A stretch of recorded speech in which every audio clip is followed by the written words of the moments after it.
Broadcasting from the business capital of the world, this is the Podcast Business News Network.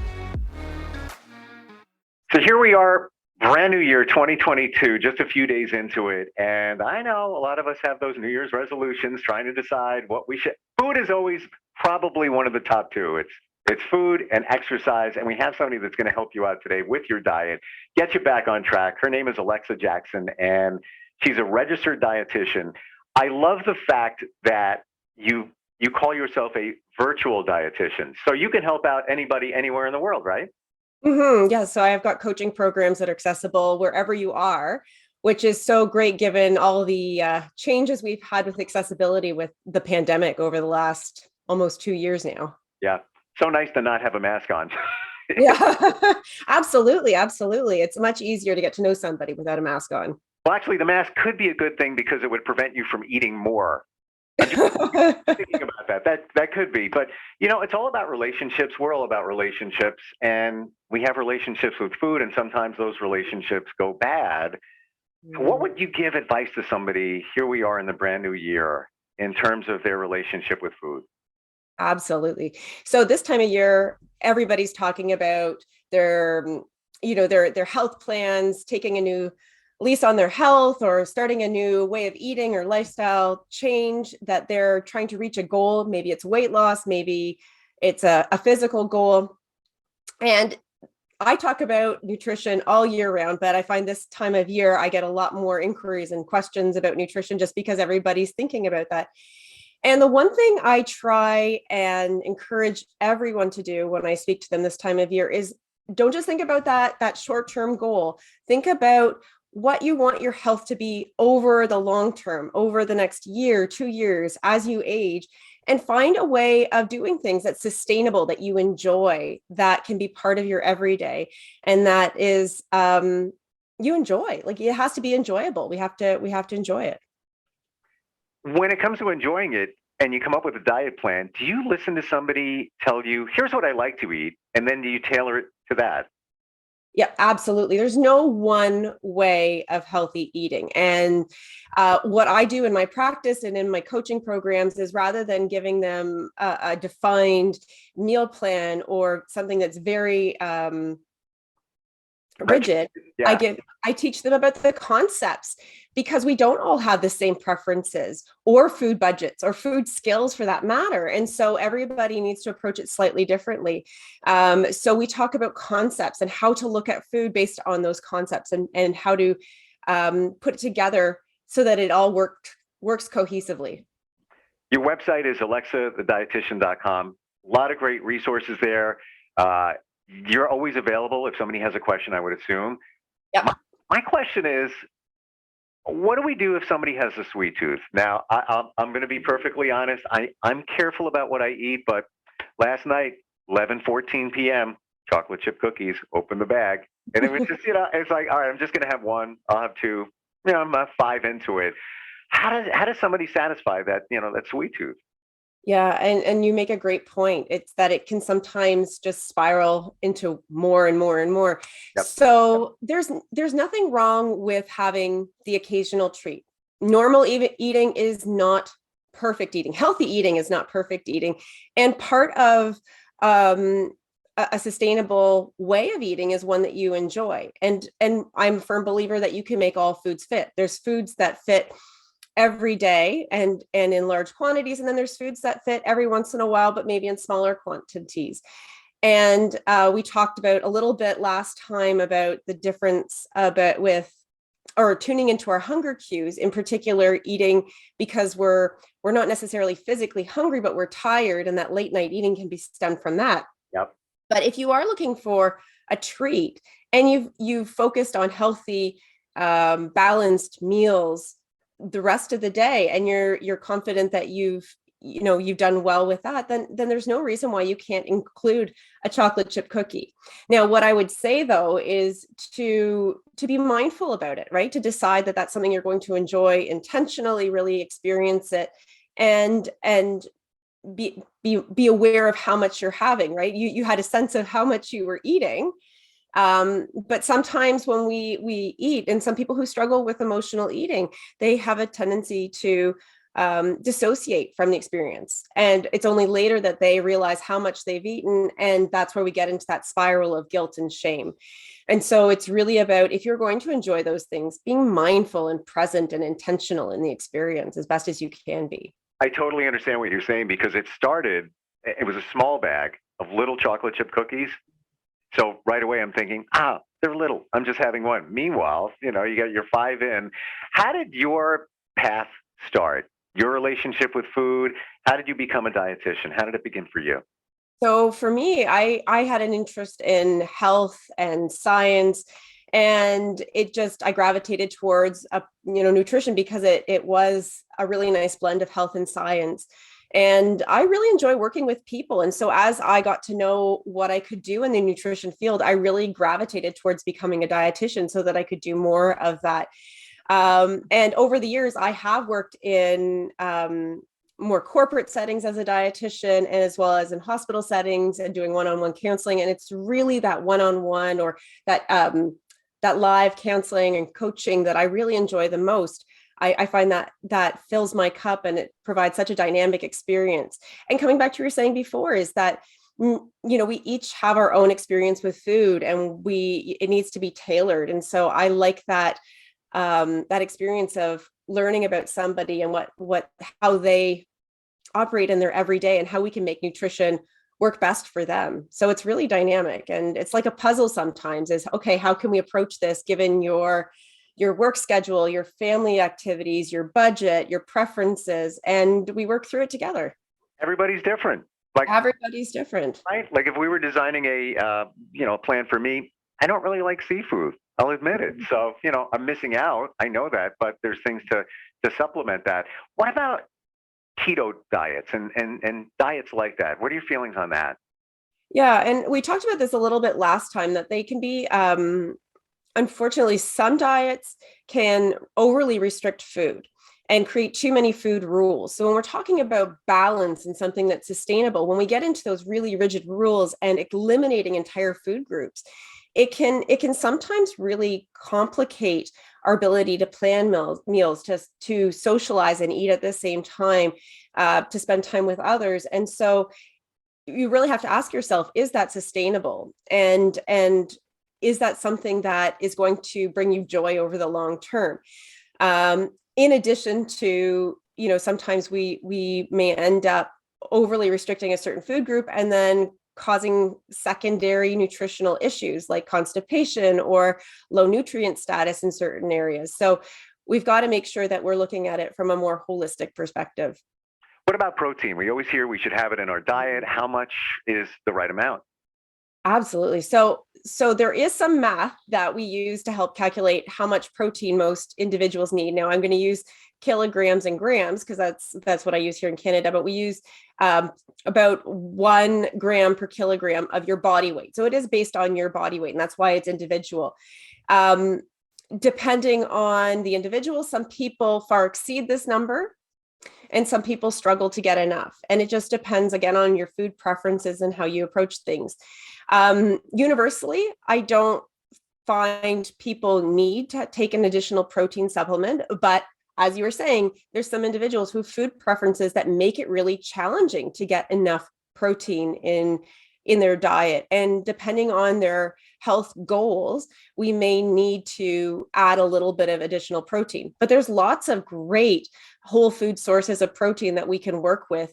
And it's just about being creative. So, protein mainly comes from our meats and our alternatives. So things like beef, chicken, pork, fish, eggs, as well as nuts and nut butters, and dairy products like cheese and yogurts. And even our milk provides us with a fair amount of protein across the day if you're a milk drinker. So when we talk about our needs across the day, if we're eating a variety of food from all of those food groups, we can achieve our protein needs fairly easily, so long as we're being mindful that those foods are there in balance at each of our meals. When we get into struggles with perhaps somebody can't tolerate dairy, or they struggle with eating, or they don't, just for whatever their cultural reasons, they don't eat meat. then we may need to be a little bit more creative with how we approach getting enough protein in our diet. So in terms of everybody running out and getting extra protein to add to their food, it's not necessary for everyone. There's lots of really great ways to add protein without buying extra supplements. So I've heard that you shouldn't overdo the protein. And I think the number was 20 grams. Your body can't process any more than that in like 2 or 3 hours. So, you grab an energy drink, you just had something to eat, whatever it might be. You shouldn't be doing it because it's a waste. And I don't know if you could be doing anything detrimental to your body, but just why are you taking those extra calories? Do you have any numbers on that? Absolutely. So calories, that when we talk about body weight and how we gain and lose body weight, it really comes down to calories in versus calories out. And I think media has sort of muddled this concept a little bit by saying that carbs are bad, which they're not, and that we should be emphasizing protein. Well, both carbohydrates and protein provide our body with calories, and too much of either of them is going to cause us to gain weight. So I meet a lot of people who say, oh, it's just protein, but it's still contributing to overall calories. So we need to make sure that we're not overdoing protein and underdoing carbs. It's about having balance with both, and they all play a role in our body in different ways. Talking with Alexa Jackson, and she is Alexa, the dietitian.com. We'll be right back. Hi, my name is Alexa Jackson. I'm a registered dietitian and health coach. Our relationship with food can be incredibly complex. If you struggle with emotional eating or have a strained relationship with food, join me for some delicious discussion about the journey to better health and how to start healing your relationship with food. We'll touch on the role of mindfulness along with balanced nutrition to fuel the body in the healing process. Let's end the cycle of shame, guilt, and chaos with food, and instead create better connections with our bodies and ourselves. Tune in to hear more. All right, we are back with Alexa Jackson, and she is Alexa, the dietitian.com, helping you out a brand new year, making you happy in terms of what you eat. Because we want to be happy. It's a relationship. You're in a relationship with food. You want to be in a happy relationship. So let's say we're walking into a buffet. Let's say we're going to somebody's house and there's a whole bunch of food spread out. What would we want to eat to be healthy or make the right choice? And what should we not be eating? I love this question. And it's all about the balance on your plate. That really, it's not all foods can fit. It's not about a good and a bad list necessarily. It is about having foods in different proportions. So when we go to a restaurant, a buffet, or somebody's house, we may not have full control over what is served. So the quality of the food or what's prepared, but we can definitely maintain control over the amount of food that we put on our plate and that we then consume. So when you think about your plate, whenever you're putting food on your plate, whether it be at home or at a buffet or at a friend's house, think about dividing your plate in 3. You want to have half of your plate filled up with vegetables as best as you can. Now, there may not be a lot of vegetables served, but if there are, try and load up at least half of your plate with vegetables. Vegetables are great. They're lower calorie, nutrient dense, high in fiber, and they're very filling. They are very satiating. So we want to try and fill up half of our plate with vegetables or a vegetable-based dish. So at a buffet, it may not be plain vegetables. It may be something that's more got a little bit of seasoning to it or sauce or a casserole, but think about trying to fill up half of your plate with vegetables. And then on the other side of the plate, the other 2 quarters of the plate, you want to fill up with your protein and also your grain or your starch. So if you're looking for your protein, quarter of your plate protein, or a guide for that would be about the size of the palm of your hand and thickness of your finger. So for things like the meat, the chicken, whatever the protein source is, about a quarter of your plate. And then the last quarter of your plate, that's where we put the starch. So this may be your potato, your pasta, the breads, the rolls, a quarter of your plate. Unfortunately, at buffets where they're trying to get you to fill up on stuff that's satiating and not high cost for them, they're going to stuff. Yeah. So they're maybe going to be a lot more options when it comes to the starchy food.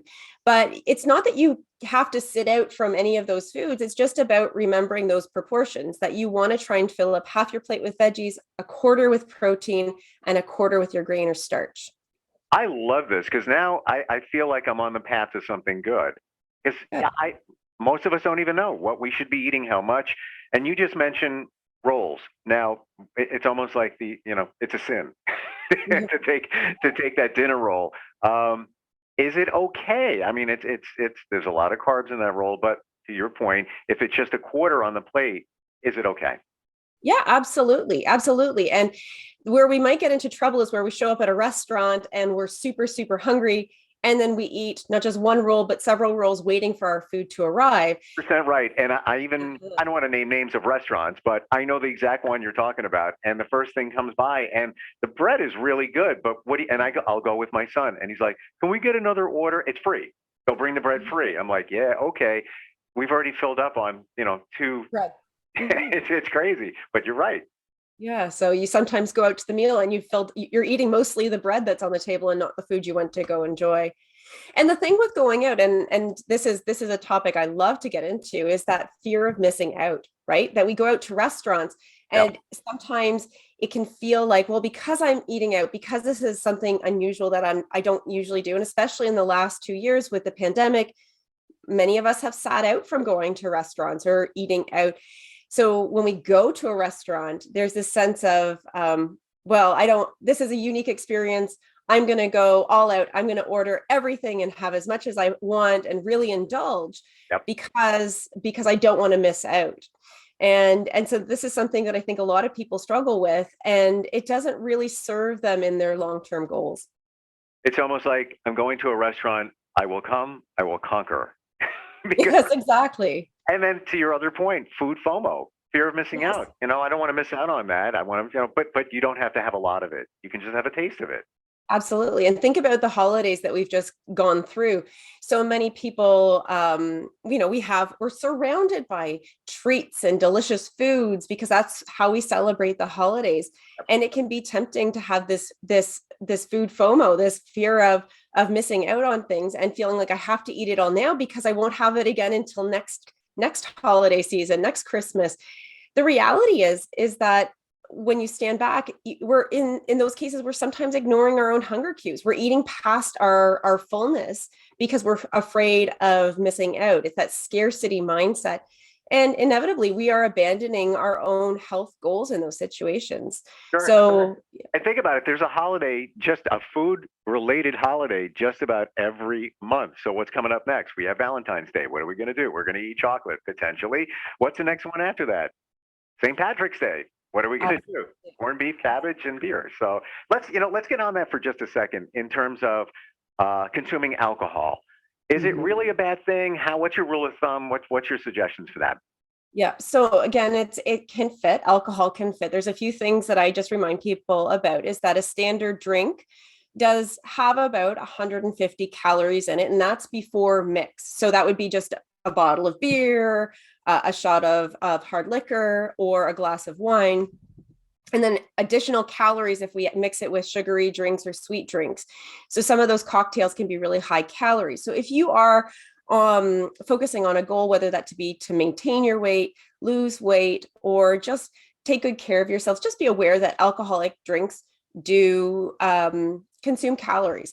Sure. So I encourage you, if you are going to drink alcohol, to focus on unsweetened mixes, pacing that with other non-alcoholic beverages to stay hydrated in the middle, and to be mindful of how much you're drinking. For good health, we recommend no more than 2 drinks for men a day and less than 2 drinks a day for women. So we can include alcohol in moderation. Definitely with the lockdowns and pandemic restrictions, we've seen a whole lot more alcohol consumption with just the stress and everything that's going on. So definitely alcohol intake has gone up.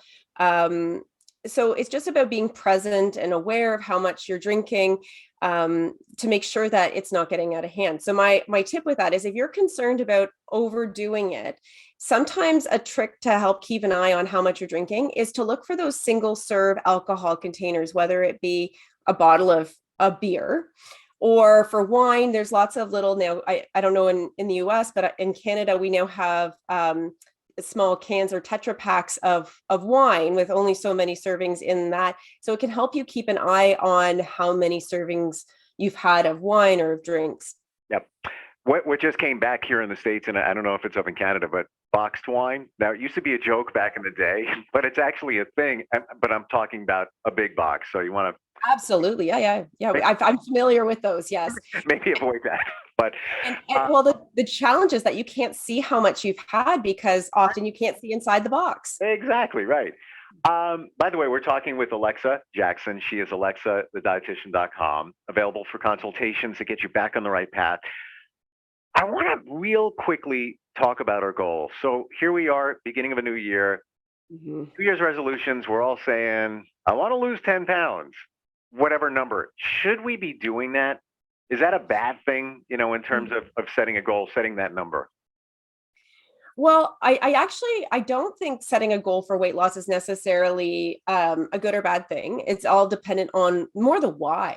If we're doing it because we feel as though we'll have better self-confidence if we lose the weight, or if it'll change how we feel about ourselves if we lose the weight, then the reality is that losing the weight isn't going to change that. That's some more deeper inner work. But let's say you set the goal because of a medical reason. So I meet a lot of individuals who have bad knees, and they know that if they were to lose a little bit of weight and do a bit of strength training, they would be much more comfortable walking around and doing things in their everyday. And so that is something that I support people doing if they'd like to lose weight. So it ultimately comes down to your why. Is your why realistic? Is your why tied to your self-worth, or is it something that you're doing looking at, more wellness, more living more and doing more? It's tough when you put that number on there, because now you've put that pressure on yourself to attain that goal. And to your point, deciding why you want to do it. If it were me right now, I gained probably about 7 pounds since the summer. That's my why. I want to go back to where I was, because I felt like I was in better shape back then. And not a lot, but 7 pounds. Everybody's different. Everything is relative to everybody. Yeah. So do you mind me asking how different you felt? In what way did you feel different then in the summer than you do now? Good question. So I started working out, took time for me, and I felt over the summer I was in the best damn shape of my life. and then, kind of derailed with the 7 pounds, which again isn't a lot, but you feel different. So I feel more lethargic. I just don't have the same kind of energy. Feel a little bit lazier, and I really feel that if I drop those 7 or 8 or whatever it is, it'll make a difference. Yeah. So I'll just challenge you and say, if you could feel more energetic, if you could have more get up and go, you felt stronger without having to lose the 7 pounds again, would you still engage in those healthy activities to achieve those things? Or would you still want to lose the 7 pounds? It's an interesting question, because the weight is a marker, right? In your mind, like you want to get to where you were or get to where you want to be. I think I look better with a few pounds off. And some people may disagree. Some people might say, hey, you look beefier. And it's funny because I have a trainer, and she told me to gain weight. And she did. She goes, you're one of the opposites, that you can actually gain weight. And after I gained the weight, I looked at her and I said, this is all garbage weight, by the way. This is not, there was no muscle gain. Wasn't what she meant. Yeah. Yeah, exactly right. But I probably would still lose a little bit. Yeah, to your point, I probably would. Yeah. So when I work with clients who are working on weight loss, we definitely talk about mindset. So one of the things I throw in there is setting a non-weight, non-scale goal alongside their weight loss goal. Sure. Because sometimes those two things are achieved at different points in time, and it really helps them separate the why from the weight. so that they can see that there's value in the activities, the healthy eating, the exercise above and beyond just the number on the scale. And that's what's going to give us that long-term success, is when we can say that these things don't just benefit me in terms of getting to the weight I want, and then I can stop doing them. I feel better. I have more energy. I'm not starving all day long while I'm at work. I feel good. We can tie it to those things. That's what's going to give us that longevity. So we have a second. I want to tell everybody about not only your website, but your process real quick. Somebody reaches out to you at alexathedietitian.com. Mm-hmm. What happens next? So I have on my website, you can find my booking link where I offer a 15-minute discovery call. It's really important to me that anybody I work with feels that it's a good match, because sometimes we do get into some very personal stuff with your health and with your mindset around food and your body. So I really want to make sure that this is a good match no matter what. So 15 minutes, we'll just chat, see how you feel. From there, we can go over the different services I have available. I have one-on-one consultations. I also have group coaching programs, which I just love so much. We have such great conversations and aha moments and these beautiful transformations when women come together and we talk about these meaty topics around food. I love it. Mm-hmm. Alexa Jackson, I appreciate your insight, and especially the plate one. Yes. Yeah, it makes such a big difference. Yeah, so half veggies and then half starches and then half proteins. Yep, so quarter protein, quarter starch, yeah. Right, yeah, exactly. AlexaTheDietitian.com. Great talking to you. Happy New Year, by the way. Oh, Happy New Year to you too, yeah. And guess what? It's time for lunch, and I have no idea what to eat. So I just so well, think about the plate. Think about the plate. I think about the plate. We'll talk soon. Thanks a lot. All right, you take care.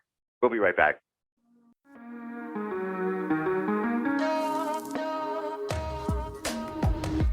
Broadcasting from the business capital of the world, this is the Podcast Business News Network.